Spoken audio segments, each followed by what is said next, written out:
So one thing that is great about Jeff Quirk is he brings this incredible perspective to staff and team development. And I'm sure that you guys right now, by a show of hands, can you start to see the common denominator of what all the speakers have addressed so far about how important team building is? By a show of hands. Yeah, so he is really going to hit a home run on this one. Make sure that you guys take a ton of notes. This is going to be incredible. Now, obviously, Randy. Min didn't see what happened to her brother when he drank the blue martini. Gotta be careful. His family history doesn't bode well. Randy, I'm a lot smarter than my brother. I've got video of him, so if you guys want to see the video. Oh, there's proof. There is proof, yes. Document. Getting access to it might be difficult. Yep. Okay, guys, let's put our hands together for Jeff Quirk, and he's going to talk about train your team to think like owners. Thank you. So everybody can hear me okay? Sure. So fantastic. Once again, my name is Jeff Quirk, and today I'm going to talk to you guys about how do we train and how do we develop our team to think like owners. But before we do that, I actually would like to set just a couple of intentions with everybody. So first of all, my intention up here is not to tell you how you should do things. My intention is simply to share with you what's worked for us and some of the successes that we've had. And the second intention I have is I don't want to suck. Sound good? So raise your hand if you would prefer if the next 20 minutes didn't suck. Nice. Okay, great. So all I ask is if I'm moving too fast or if I'm moving too slow or you're just not getting value, feel free to raise your hand and say something, and I'll do my best to shift in the moment. Sound good? Yes, sir. Good. So let's talk about pros and cons. What would be some of the reasons we would want to train our staff to think like owners? What would be the pros? What would be some benefits that we receive? Sorry. So I can come down here to CozTalks and I know it's being run. All right, so that vacation ball, right? So we can hold on to that vacation ball, freedom, right? And I think what you said is so that we know it's being done the way we want it to be done. Is that, am I paraphrasing that correct? Yes, sir. Good, so what else? Give me another one. They take more responsibility inside the building. So not just show up for their daily coaching slot, that sort of thing, but actually more have an overview. Nice. And if I might even add, not only do they take more responsibility, but they would take responsibility the way you would take responsibility, right? Not their own version of responsibility. Right, so we're explicit with that. Good. So here's a couple of the pros that we wanted, some of the things that we wanted to gain out of training our staff to think like owners. We're not going to read each one of them, but just see if any of these actually resonate with you.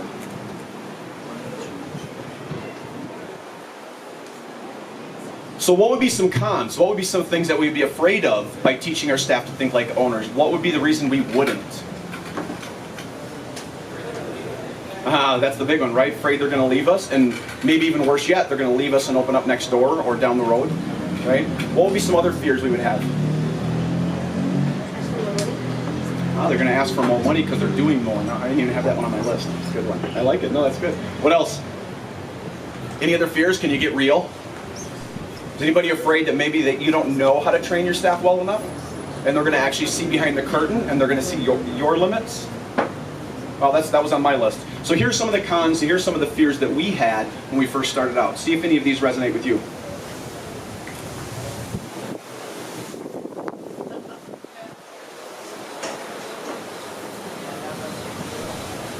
Raise your hand if some of those resonate. So as we were making this plan, the plan I'm going to share with you today, we needed to get as many of the pros as possible, and at the same time, we needed to take care of as many of the cons as possible. So the plan I'm going to share with you today, it's not a complete plan, but it is going to be a basic overview of some of the steps we followed to start on the path of training our staff to think like owners. So there are 3 levels to this plan: foundation, education, and communication. I'll give you a brief overview, and then we'll actually talk about some details on each one of them. So for foundation, I needed to make sure that I had the right people in my business from the get-go, and I needed to give them a tool set, a framework, so that they could make decisions like I would make decisions, because ultimately, that's what I wanted. I wanted to be here, and I wanted myself was making as similar decisions that I would make as possible. I didn't want them just making their own based on their own experiences. I wanted them making decisions like I would make decisions. Level 2 is education. I knew that if I wanted them to make decisions like me, once I had the right people, I needed to broaden their lens. I needed them to see and hold things that I held. And then level 3 is communication. So we have the right people, we've trained them how to make decisions, we've broadened their lens so they see what the owner sees. Now we need to give them some tools so that they can hold each other accountable in the moment. Because ideally what I didn't want them bringing their problems to me. I didn't want to be the bottleneck. I wanted to give them tools so they can handle things on their own real time. Because what I didn't want is to come back from Cozumel and have a whole slew of problems waiting for me or staff issues. So having a communication system allows them to hold each other accountable real time. So let's talk about the level one. Let's talk about foundation. So the biggest piece of foundation, and this is the most important piece for us, we defined our purpose. So how do I know who the right people are in my company? How do I know who I need to find as the right people if I haven't actually sat down and defined who the right people are? And worse yet, how do I know who they are, who the right people are, if I don't even know who we are? So by having a defined purpose, it allowed us to become explicit with who we were. I like Simon Sinek says, find your why. Rudy Mick, the person we work with, says, define your purpose. And personally, I like define your purpose because why is a question, and purpose is an answer. And I know that I can build a company on an answer. I know I can develop a team based on an answer. Once we became explicit with our purpose, it allowed us to start to look for more people who thought like I thought. Because ultimately, if I want them to make decisions like me, I need to find people that want the same things that I want. Does that make sense? Sir. So I think about like a dog sled analogy. This is my favorite analogy, right? See, there's 16 dogs on a professional team. They're all pulling in the same direction, same speed, with the same goal in mind. This one actually has less dogs, but the concept is they're all doing the same thing for the same reason. If even one of those dogs is pulling off at like a different angle, what happens to the whole team? Whole team slows down, right? Imagine 2 or 3 of those dogs all pulling at different angles. What happens to the whole team? Right, the whole thing comes to a screeching halt. So to put it in real world terms, how many of you have a staff member that's there for the money? They're just there because of a paycheck. How about a staff member, this one's probably more common, how many of you have a staff member that's there for the rank or the authority that they gain? Like they just love being called sir or ma'am, right? How about a staff member who is there simply because they love what you've done for them and what your system and your style's done for them? A lot more of those, right? So that's not an issue until it is. That's 3 different people pulling in 3 different, just slightly different purposes, 3 slightly different directions. So again, it's not a problem until it is. So when is it a problem? When might it become a problem? So it's going to be a problem during conflict. It's going to be a problem during accountability. It's going to be a problem when I, as the owner, need to make a change in my company. So if the person that's there for the paycheck, what if I have to change pay structure? What's going to happen to that person? Is there going to be a problem? What about the person that's there for rank and they just love what they get out of it and being called sir or ma'am? What happens when I change uniforms or I change them out of a class and put them into a different class? Could there be a problem then? Or the third person, they're there just because of what they get out of the program. What happens when I change the curriculum? Is there going to be an issue? So by becoming in alignment with our purpose, by finding people who are in it for the same reason that we're in it, we get through change, we can change direction, we can make changes in our company a lot faster. That's the power of purpose. So the additional piece, the additional power would be, how many of you have, I'm assuming everybody has black belt on staff, right? You have high ranking staff members. Does anybody have like a gold belt on staff? What happens if the gold belt tries to hold the black belt accountable for something? In your companies right now, how well does that go over? Raise your hand if that goes over like awesome, like well. Yeah, we've been working together for a while, right? So in most companies that doesn't go over well because they're not there for the same purpose. What was that black belt there for? Likely they're there for rank and for what they get out of it. So they're probably not going to take accountability from a gold belt very well. Purpose allows us to get past that. Purpose allows us to get rid of ego. It takes pride out of play, or at least it makes it less bullseye or less in the light, and it allows us to move to a decision faster. Make sense? That's the power of purpose. So my intention with you today, what I want to do is I want to give you some theory, but I also want to give you some practicals too. So the next step we're going to move to is values. So having a consistent set of values is very important too. I knew if I wanted my staff to make decisions like I would make them, that I needed to give them a framework with which they could make decisions. So each of us here as owners, If you're given a problem or you have an obstacle, likely what you do is you take the information, you filter it through your personal experience, and then you filter it through your set of values, and you come up with an answer on the other side, correct? Right? What happens if you and I have different sets of values and different life experiences? What are the likelihood that we're going to come to the same answer at the end? It's not very likely, is it? So what we knew is that the closer, if we can become explicit with our values, the closer we can become with our values, the more likely we were to come up with the same type of decision among staff members. But that only happens if we have an explicit set of values. So let me give you a real world example. Deal? Maybe that'll help a little bit. So you have the gold belt who's going to hold the black belt accountable. One of our values, or one of our training pieces is we hold each other accountable for our actions and attitudes. That's one of our values. So we talk to the gold belt. How is that going to show up during this conversation with the black belt? How are you going to hold that value, and how are we going to see it in play? Another value is we guide positively and celebrate progress. How is that value going to show up during this accountability piece?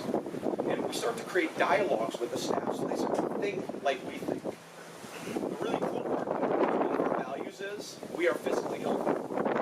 So we talk to the staff member, how does holding this black belt accountable, how does it live physical health? Which is a little bit more of a difficult conversation, right? But what it does is it makes them start to think. The more values they can apply to a situation, the more likely that decision will be to the same decision that I will make. Make sense? So what we say is all of our decisions, everything we do is on purpose, guided by values. So how many of you have a staff member like this? Anybody? Right? So you can see that? So that would be an example maybe of a different purpose, right? So that type of purpose might slow our whole team down. So the concept is when we can take purpose practically and we can add it into our hiring system and our termination system, it allows us to refine who's actually at our company so that we can control how they make decisions, or at least educate them on how to make decisions. One of the ways we hire people, aptitude, is actually one of the last things we check for. One of the first things we check for is how are you or are you not in alignment with our purpose? How close are you to our actual set of values? And these are the types of questions that we ask them during the interview process. Oh, and by the way, are you okay at the job? Because here's the thing is, I can train you how to do the job. What I can't train you is in how to be in purpose. You either do synergize with our purpose or you don't. Make sense? So that's purpose, that's foundation. Let's go to education. So education, I knew that once I have the right people, once I've given them the framework to make decisions, now I needed to broaden their lens. I needed them to see what I saw. So at our company, we do open book. All of our staff, or the majority of our staff at this point anyway, they see our profit and loss statement, which means they know exactly how much money we make, they know how much money we spend, they know how much profit is left at the end of the month. So, does that frighten anybody? Does that make anybody a little nervous? Like, be real? Yeah, a little bit. So I was nervous when I first started the process. Here's what I was afraid of. What if they see behind the curtain? At the time, we weren't making much money. I personally wasn't taking home much money. And my fear was, what happens if the staff see that and they freak out and they leave, right? The crazy thing is though, they didn't actually freak out and leave. It actually empowered them. They started to look at goals differently. They started to look at numbers differently. They started to hold the weight of a new student versus a quit differently. And here's the best part. It started to get rid of stories. Because right now, I could create a story that your staff, they're creating stories on how much money you're making. Like, let's be honest, right? They know how many students you have on the floor, and they're multiplying it by how much money you charge, and they're creating a story that you're pocketing a lot of money. Well, that's probably not true, right? Or at least not as much as they think that we're making. So it's important for them to see where the money's actually going and how the money's actually being spent. Like I said, it empowers them. So what we did is I followed a 3-month plan. Month 1, I taught the staff how to read a P&L. So all we did was we talked about the gross basics. What does gross mean in a company? What are controllables in our company? What are the things that the staff members have daily control over? Number 3 was expenses, and then number 4, of course, is profit. So we just talked about the gross categories so that they can start to get a basic understanding of what a profit and loss statement is. So by the way, if anybody here doesn't know how to read a P&L, because I didn't for the longest time, don't be embarrassed. Come grab me and I'll take you through just a 15-minute process to give you the basics really quick on how to read it. The same thing I would do for my staff. Make sense? Month 2, we started to talk about profit. What does profit mean? So when you see that number at the bottom of the line, what actually happens with that? Because as owners, we know, let's say there's $20,000 left in the account at the end of the month, or at least that's for the profit. As owners, we don't get to just put that in our pockets. There's other things that have to happen with that money, right? So we teach our staff from the beginning, 40% off the top is gone for taxes. So that $20,000, like that, turns into $12,000. Then we talk about, what about like loans, if we have vans, if we bought vans and things like that, that has to come out of that profit. Oh, and by the way, future expansion. Future expansion needs to be accounted for in that profit. So the staff members, we start to talk to them about the strategy behind where that profit goes. Oh, and by the way, we do have a really just bullseye conversation about what an owner draw looks like too. Oh yeah, by the way, the rest of that money I am taking with me because of the years of experience and structuring and creating this business from the beginning. So I think it's really important for them to hear that we are taking money out of the company. But we just want to make sure that we correct the story so that it's not more than they actually think it is. Make sense? So then level 3, or the third piece, is communication. So I have the right people. I've trained them about the framework on how to make decisions. I've expanded their lens. Now we need to actually give them a tool set to handle conflict. I knew that if I wanted them to work at the most efficient level possible, they had to be able to deal with inter-team conflict. And I didn't want to bring it to me. Again, I don't want to come back from Cozumel and have 30 problems that I have to deal with. So we have a tool set, we have curriculum. We do not hide from conflict. We don't hide conflict in our company, and we definitely don't deal with it with sarcasm. So how many of you right now have sarcasm in your companies? Anybody? Come on, be honest. Sometimes, yeah. So sarcasm, one of our words for it is drama. It's just a drama creator. So there is zero room for sarcasm in our company. We want to get, sarcasm is just us not saying what we really want to say. So what we tell our staff is say what you really mean and let's deal with that issue. So we give them personal accountability and we have a curriculum. We train for it much like we would for our martial arts. The system that we use is mixed systems. We use, from MIC companies. It's their safe space. It's a tool set that Rudy Mick has designed, developed over 30 years, I think, that he's implemented into businesses all over the world, and it works. Now, the safe space that we're talking about, that's interesting. So it's not the as seen on TV safe space. This is not the collegiate safe space that we see on the news. That safe space is all about avoiding conflict. It's about everybody's opinion matters. Nobody can say anything against, what I think. This safe space, which it actually started 30 years ago, is the exact opposite. We actually train our staff, much like we do for fighting. How do we step into the ring, and how do we deal with this and resolve it? And in this case, come out safe and respected on the other side. Because ultimately, these team members are going to have to work together moving forward. So it's not, agree to disagree. No, it's just the opposite. We are going to stay here until we agree. And oh, by the way, if we're on purpose and we're guided by values, the chances of us agreeing at the end are pretty high. And that's what we found during our trainings and with our team. I can't remember the last time a team member has brought me a problem with another team member. They deal with it among themselves. And if they do bring it, here's the cool part about the training. If you bring me a problem as one of my staff members, the first thing I'm going to say to you is, what tools have you used? Which part of values, which part of safe space have you used? Which parts haven't you used? So they'll name a couple, and I'll say, go do that. And then come back and let me know how it worked. And they come back, and if it worked, we celebrate. If it doesn't, good. Which tools did you use?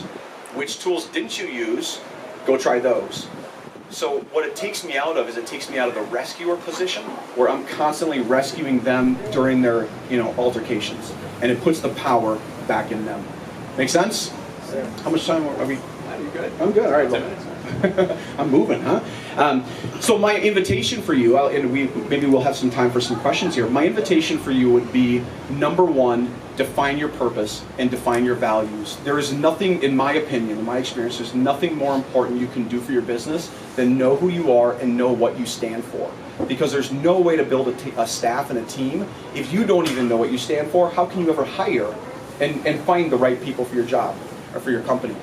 And my invitation for you would be to call Rudy Mick and have him help you define your purpose and values. Because here's what I believe. If I'm going to go learn a new martial art, I'm going to the master. I'm not going to a purple belt to learn how to define or how to learn this martial art. Much like purpose and values, don't go to a purple belt to try to help you define purpose and values. Find the master and go to them. And for me, that was Rudy Mick. And he can also help with safe space and how to, implement more of these tools, the communication and accountability tools also. So that's what I have for you. Does anybody have any questions, or do we move right away, shift right away? Questions? Yeah, we have like 5 minutes. And here's the thing, I love talking about this stuff, and to jam it all in 20 minutes is difficult. So grab me afterwards over the next couple days, and we can talk about maybe how this stuff implements into your business and some of the issues and challenges that you're having. What questions do you have? Anything? Or not? Yeah. Could you explain how you explain to your staff the profit loss statement? Yes, I can. So grab me afterwards, and I think that'll be one for just personal, because, just for timing. What's your name? Marie? Okay, good. Thanks. One more? 2? Jeff, real quick, for those that are interested in working with Rudy Mick, if we work with them with our company, you know what the general pricing is? Here's a great thing about Rudy. He'll make it work. So just call him. I mean, it'll most likely be different for each of you because each of you will have different needs. But the thing I know about Rudy is he's going to do what it takes to make it work because he loves the work. He spent much of his life dedicated to creating this process. So I know that's not a direct answer, but it is the answer. Anything else? One more? How do you find your purpose and values involved over time? Great question. The question was, did I find my purpose and values evolved over time? And the simple answer, the fast answer is no. So our purpose, you all have a purpose in your company already. It's just likely not explicit. You already have a set of values that you use in your company. It's just not explicit. So the process isn't even it's not even defining your purpose and values. It's uncovering what's already there so you can be explicit and write it down. And that way you can use it in your hiring system. Does that answer your question? And I believe, me personally, I think we have one purpose in our lives. We have one. There's not multiple. The things we generally do are a reflection of that purpose. Like for me, I do martial arts. That's the what. But if you took martial arts away from me tomorrow, I'm going to find another way to live the exact same purpose, even if it's, I don't know, putting shingles on roofs or whatever. I'm going to live my purpose in the exact same way. So, and I think, if I'm not mistaken, Rudy talks about our purpose is actually ingrained as early as 5 years old. We start to define who we are and what we want out of life as early as that. I could be mistaken on that, but that's my belief. Yes? What is your purpose? So, great question. We inspire we inspire people to believe in themselves and ... Because what I believe is if I can give somebody confidence, they can accomplish anything. So that and ... might be respect for somebody. It might be asking for a raise from somebody else. And by the way, every one of our staff members must have purpose and values memorized. If they don't have them memorized, they don't work for us anymore. So they have 60 days to memorize our purpose and values, or they're gone. Because we actually require them to use them in real conversations throughout every part of their workday. If I walk into my academy and I don't hear purpose and values being used, that's what I'm correcting. I'm not going to talk about how to train a sidekick. Good enough? So grab me, I'll be more than happy to help. So if you're ever up in Wisconsin, Jeff's school's in a little town called Brookfield. It's what, 35,000 people? It's about 50 actually. For that, or 50. Small town, there's other martial arts schools. He's got 500 plus students, and he's doing well over 7 figures in that little town. He trains my girlfriend. She goes over every Monday to sit in a staff meeting, and you've never sat in a room that runs more efficiently and a higher level staff than any, and I know a lot of them. So he did have a very short period of time to talk, but he's got an amazing school, and they do live their purpose and values. When you started that 7 years ago or something, your profit went up how much after you got it? I mean, our gross doubled. How much we were doing every month doubled, and I think our profit went up by like 10 times. Yeah. Yeah. So he invested a lot of money with the league, but he's gotten it back quite a bit.